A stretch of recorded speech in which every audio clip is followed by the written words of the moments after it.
Começando bem o seu dia de hoje, sábado, finalizando aquela série de mensagens sobre posturas da vida, e ainda dentro do quadro Família em Sintonia desse sábado, nós vamos falar sobre o relacionamento entre irmãos.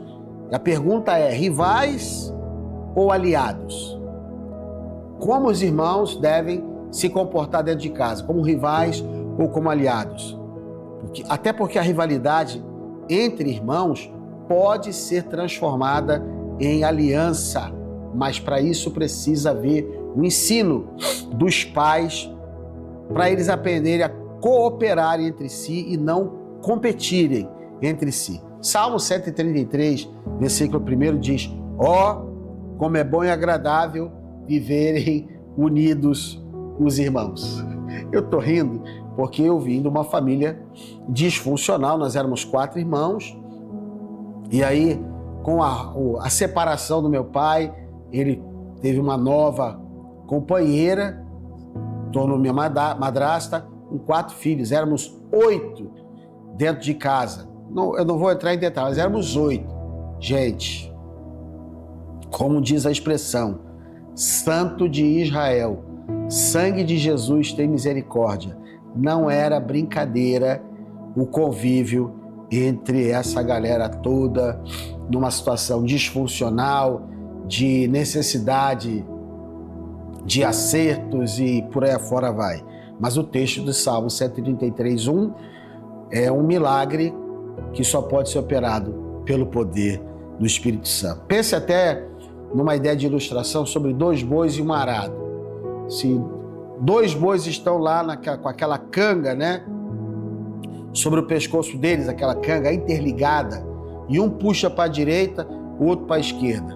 O que vai acabar acontecendo com o campo é que ele vai ser destruído, mas se eles puxarem na mesma direção, eles vão conseguir sulcar a terra, preparar a terra para que as sementes possam ser colocadas de forma ordeira.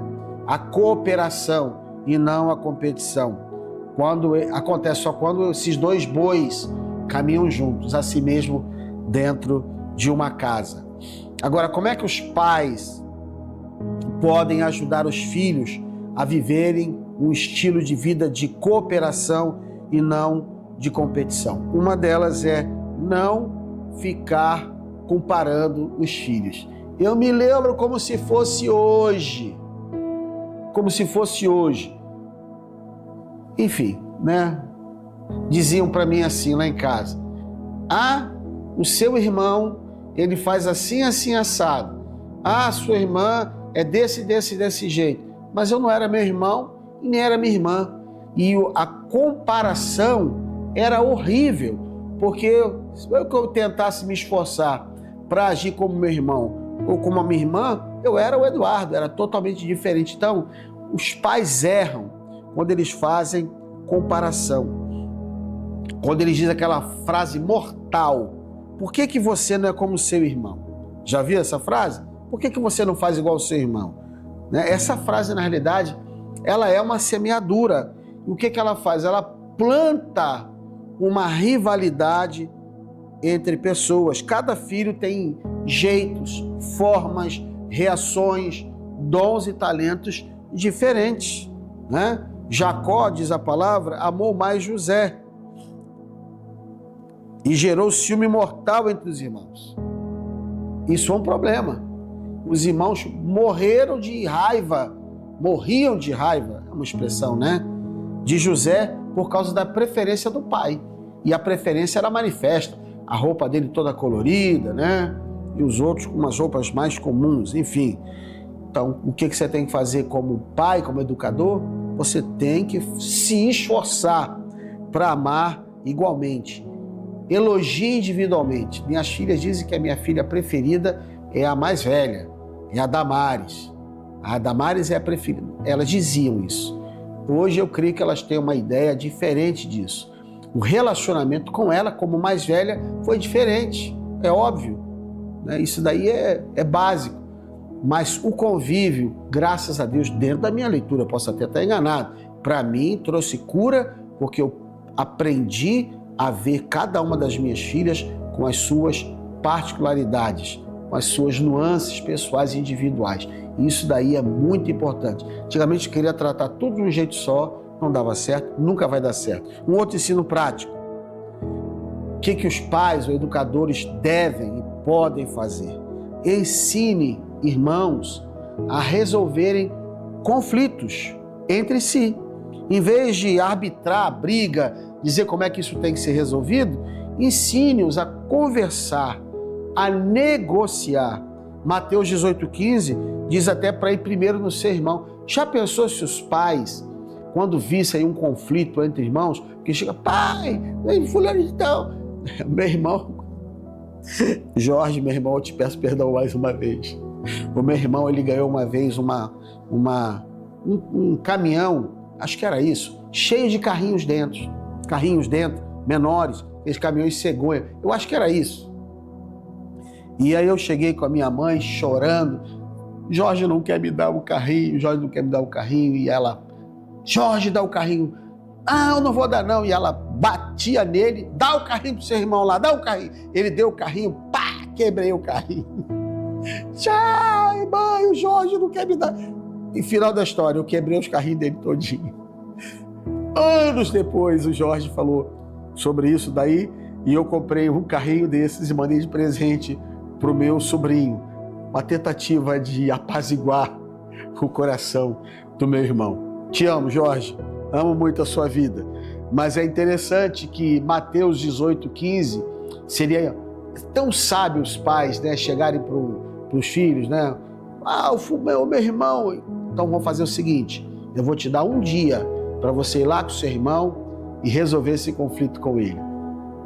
E seguir o texto bíblico de Mateus 18,15 em diante. Tá entendendo? Claro que não vai chegar ao extremo de considerado publicano e gentio, mas uma das formas de resolver é levar os irmãos a conversarem entre si para até amadurecerem as suas emoções e as suas capacidades de resolução de conflitos. Isso vai servir para a vida toda e em várias áreas da sua própria caminhada como pessoa. Tá bom? São apenas ensinos. Eu deixo aqui um pensamento de John Maxwell, que diz o seguinte: a família não é uma competição onde alguém precisa perder para o outro ganhar. É uma equipe onde todos vencem juntos. A minha oração final é para que o Senhor una você aos seus irmãos. Se você tem um problema de ruptura, quebra de relacionamentos com algum dos seus irmãos por causa da caminhada na vida, eu sugiro a você seguir o conselho de Mateus capítulo 18 e também o conselho ou a declaração do Salmo 133, versículo 1. Tá bom? Deus abençoe o seu coração. Daqui a pouquinho nós retornamos para finalizar o Começando Bem o Seu Dia, encerrando a série de mensagens sobre posturas da vida. Só um pouquinho, a gente já volta.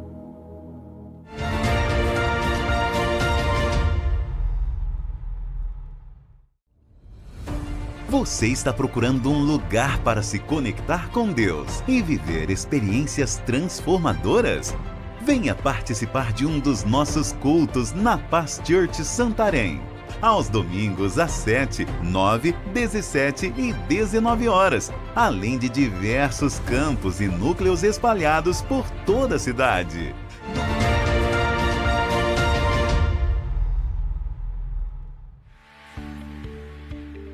Gente, então, estamos fechando o quadro de hoje do Família em Sintonia, dessa série de mensagens sobre posturas da vida. Estou começando bem o seu dia, hoje, sábado. Lembrando que amanhã, domingo, nós temos cultos de celebração, 7 da manhã, 9 da manhã, 5 da tarde e 7 da noite. Você é muito convidado, super convidado para estar conosco de todo o coração, todo carinho.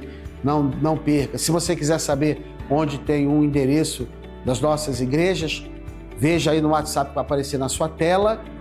Você vai ser levado, né, se você entrar em contato conosco pelo WhatsApp, a ter a informação correta tanto de onde estão os nossos núcleos, a Paz Church Sede, que é na Avenida Borges Geral 2213, quanto você vai poder saber de outras programações e de muita coisa que se relacione com a Paz Church. Estamos indo ao ar de segunda a sábado pelo canal 7.1 da TV Amazônia, canal 7.1, 6h30 da manhã, com reprise à meia-noite.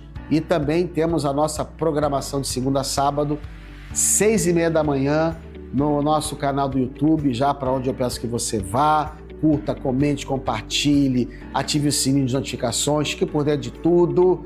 E não esqueça, nós temos uma comunidade no nosso WhatsApp e você só precisa apontar a câmera do seu celular no nosso QR Code e você vai ser levado para essa comunidade, tá bom? Faça isso, mas eu quero encerrar aqui falando sobre pessoas que estão conosco basicamente todos os dias assistindo nossos programas e que enviaram mensagem. São tantos nomes que eu vou citar os nomes, tá bom? Luciete Rabelo, Edilane Santos, Fiamma Baeta, Lupe Baeta, engenheiro mineiro que ela virou Baeta, ou seja, tudo família. Tânia Campos, minha cunhada, Elcio Xavier, lá de Volta Redonda, Hilderson Carneiro, Cláudio Luiz Silva, Isaac S., deve ser Santos, eu imagino, Maria Luísa, Wesley Papa Mike, que é o Wesley Sargento, lá de Volta Redonda, Orisvaldo Fontes, Belém, Cidivalda, que é a nossa famosa Cidivalda da Paixão de Santarém, Pastor Fábio Abrante Souza, Urias Castro, vem aqui no coração, Urias, Naruto, o próprio Naruto está conosco, Edilson dos Santos Figueira, Ribanilson Moreira e Eliane Rodrigues. Deus abençoe vocês, nós ficamos muito agradecidos por estarem conosco. Encerramos hoje então a nossa série de mensagens sobre posturas da vida e voltamos na segunda-feira, se Deus disser que sim, vamos começando bem o seu dia. Quero agradecer a toda a equipe, agradecer ao Léo, que tem feito um trabalho incrível, extraordinário, usando inteligência artificial para auxiliar na sua inteligência espiritual e sobrenatural. Um beijo no coração, até segunda-feira.